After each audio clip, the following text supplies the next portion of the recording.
तो आज अपन ने एक नया टॉपिक लाया है कंबशन। कंबशन क्या होता है और कंबशन की मैजिक ट्रिक क्या है, जिससे अपन कंबशन की रिएक्शंस को लर्न कर सकेंगे। सो सिंपल सी डेफिनेशन है, reaction of substance with excess of oxygen is called as combustion. किसी भी चीज़ का ऑक्सीजन के साथ में रिएक्शन करेंगे तो उस रिएक्शन को कंबशन कहेंगे। इस कंबशन रिएक्शन को लर्न करना बहुत ही मुश्किल है, क्योंकि यहाँ ऑक्सीजन कितना लिया गया है, CO2 कितना बना है, वाटर कितना बना है, ये कैलकुलेशन करना थोड़ा सा मुश्किल हो जाता है। तो इसको बैलेंसिंग कैसे करते हैं, इसको अपन देखेंगे। जैसे एक एग्जांपल ले लिया अपन ने, ग्लूकोज को कंबस करेंगे तो कंबस करने के बाद में कितनी CO2 बनेंगे। तो इस ट्रिक में अपने को दो बात ध्यान में रखना है। पहली बात यह है कि प्रोडक्ट में सिर्फ CO2 और H2O ही बनेगा। कंबशन रिएक्शन में ये दो ही प्रोडक्ट बनते हैं। परमानेंटली ध्यान में रखेंगे कि CO2 और H2O बनता है। सेकंड बात यह है कि इसमें जो ऑक्सीजन लगेगा वो मॉलिक्यूलर फॉर्म में यानी O2 के फॉर्म में ही लिखेंगे। इस रिएक्शन को कैसे लर्न करना है। इसको कंबस करने के बाद में कितने CO2 बनेंगे, तो 6 बार कार्बन है तो 6 बार CO2, 12 बार हाइड्रोजन है उसके आधे H2O बनेंगे यानी 6 टाइम H2O बनेंगे। अब देखेंगे इसको, अब इसमें कितने ऑक्सीजन है, 6, ये 12 हो गए, 12 और 6 18 हो गए। 18 में से 6 ऑलरेडी प्रेजेंट है, तो कितने की गरज है अपने को, 12 की गरज है। तो 6 बार O2 यानी हो गए 12। इस सिंपल टेक्निक से अपन ने ये रिएक्शन को लर्न कर ली। यानी ग्लूकोज मॉलिक्यूल को अगर बर्न करेंगे तो कितना कार्बन डाइऑक्साइड बनेगा, 6 टाइम CO2, और कितना वाटर बनेगा, 6 टाइम H2। इसको अपने को लर्न करने की जरूरत नहीं है। अपन दूसरा मॉलिक्यूल देखते हैं कंबशन का।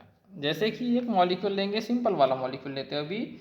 जैसे अपन ने ले लिए CH3 CH2 CH3, इसको अपन कंबस्ट करेंगे तो दो ही चीज़ बनेगी, CO2 और H2O। ये दो ही चीज़ बनने वाली। तो कितना CO2 बनेगा, तो जितने कार्बन है, कितने कार्बन है, 3 कार्बन तो 3 CO2। कितने H2O बनेंगे, कितने हाइड्रोजन है, 3 2 6 और 3 8, 5 और 3 8 है। तो 8 है तो कितने बनेंगे, ये बनेंगे, तो ये बन गए हैं 4। यानी कितने H2O बनेंगे, कितने CO2 बनेंगे। ये दो चीज़ें अपने को ध्यान में आ गई। अब देखेंगे इसमें ऑक्सीजन कितना लगा है, 6 और 4 10, तो 10 यानी ये 5 बार O2 लिखना पड़ेगा।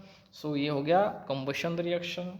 नेक्स्ट रिएक्शन देखते हैं एक आधा, जैसे CH3COOH, इसको कंबस्ट करने के बाद में कैसी रिएक्शन बनेगी। तो कितने कार्बन है यहाँ पे, 2 कार्बन है, तो CO2 कितने बन गए हैं, 2। कितने हैं हाइड्रोजन, 3 और 1 4 हाइड्रोजन है, तो कितने H2O बनेंगे, 2 H2O बनेंगे। अब देखेंगे बच गया है मॉलिक्यूलर ऑक्सीजन कितना लगा है। यहाँ पे कितने ऑक्सीजन है, 4 और यहाँ 2 6, ऑलरेडी 2 है यानी अपने को ट्वाइस O2 लगेगा। इस तरीके से अपन सिंपल टेक्निक से कंबशन रिएक्शन को लर्न कर सकते हैं। दूसरा एक आधा मॉलिक्यूल लेते हैं, फॉर एग्जांपल CH3 CH2OH, इसकी कंबशन रिएक्शन देखेंगे। अब कंबशन रिएक्शन देखेंगे क्या होगा, दो ही प्रोडक्ट बनने वाले हैं। सबसे पहले लिख देंगे CO2 एंड H2O। कितने CO2 बनेंगे, 2 कार्बन है तो 2 CO2। कितने हाइड्रोजन है, 6 हाइड्रोजन है तो 3 H2O।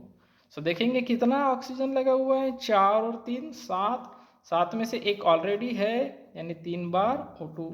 यानी इस तरीके से अपन इजीली कंबशन रिएक्शन को बैलेंस कर सकते हैं। आप कमेंट सेक्शन में मुझे कमेंट कीजिए कि C4H10 को बर्न करेंगे या कंबस करेंगे तो क्या बनेगा, C6H14 को कंबस्ट करेंगे तो क्या बनेगा। इसकी रिएक्शन आप मुझे कमेंट बॉक्स में लिखिए। मेरे चैनल को आप शेयर और सब्सक्राइब कीजिए, इससे मैं आपको इजी टेक्निक्स कि केमिस्ट्री को कैसे समझा जाता है या इजीली कैसे लर्न किया जाता है वो मैं आपको इसमें बताऊंगा।